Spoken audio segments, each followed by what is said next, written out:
Yes. Thoughts on real fur. Let's get into it. This is going to be a little bit of a long video because I actually got my start in the fashion industry at a couture furrier in New York City where we made absolutely everything in-house. So I can absolutely expertly speak on this, especially now as somebody who works more on the sustainability side of things and has developed a lot of opinions over the years after all the things I've seen. So thank you for asking the question. Let's go. First, I would like to identify what we mean when we talk about real fur here, and we are talking about things like this. This is chinchilla, Russian sable, which is one of the most expensive furs on the market, the most luxurious. Mink coats, which your grandmother might have had because at one point this was a very coveted status symbol for American fashion and European fashion specifically. And most women saved up for one fur coat. I'm talking in like the 30s, 40s, 50s, 60s. So your grandmother still might have one of these hanging in her closet.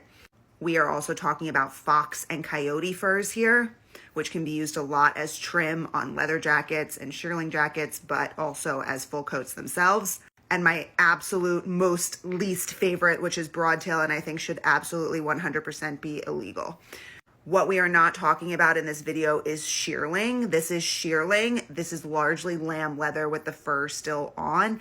And this falls under the same category for customs and legal documentation purposes, as well as just fashion purposes as real leather because it's all coming from the same place. Lamb is largely one of the meats that we consume worldwide.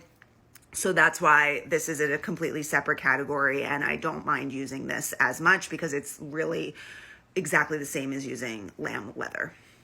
Okay, so just to lay it out plainly, I personally do not think that we should be killing any animals out there just to use their fur as fashion.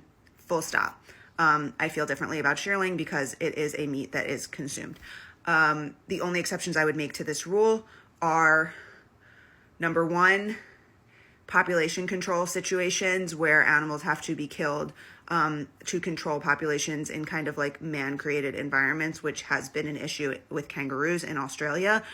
Or if this is a practice that goes back many centuries for specific indigenous populations, and this is how they make their money, which could be the case with Indonesian populations and python, could be the case with Alaskan or North Canadian populations and certain types of fur, et cetera, et cetera. It is largely not the case anymore. Used to be the case with Mongolian furs in Mongolia.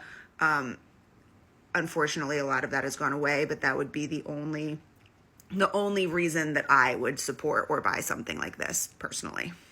Otherwise, I honestly believe that this is a case where just use the man-made versions and let's try to figure out cellulose-based furs instead of plastic-based faux furs, the way most faux furs are now. But also, what I will say about real fur is that it is an artisan craft to be a furrier. Every single thing must be cut and made by hand. And I do think there is something to be said for appreciating the art of a furrier and returning to that way of clothes making and seeing how we can adapt that way of clothes making for new products and kind of honor that tradition. Because the thing I do really like about real fur is that as long as it's taken care of, it can be passed down for generations and generations because you can take apart any fur coat and remake it into another fur coat. They are inherently, the material allows for you to constantly be repurposing it and turning it into something else.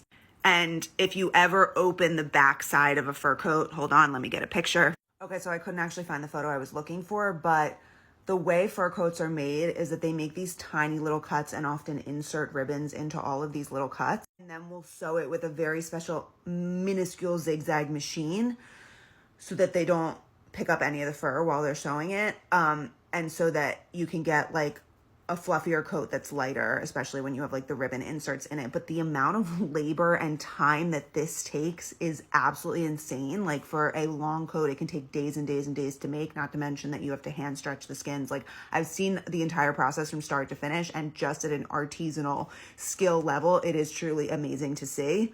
I couldn't even find that many photos of the way that fur coats are made because we just don't really have many people that do this kind of stuff anymore. My husband's grandmother, who just passed away, was a furrier. It used to be a common artisanal craft here in Italy.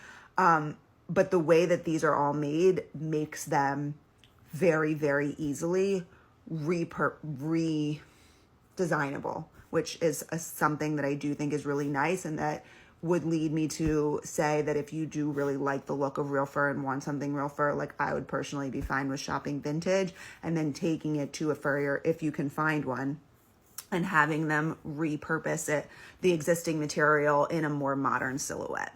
I think this is a really great option if you have things from your great aunt or your grandparent mother or something like that and you don't want it to go to waste, and especially if it's in great condition, because it's it'll cost you, but it's certainly worth the investment, especially if you can support an artisanal craftsman who still does this kind of work.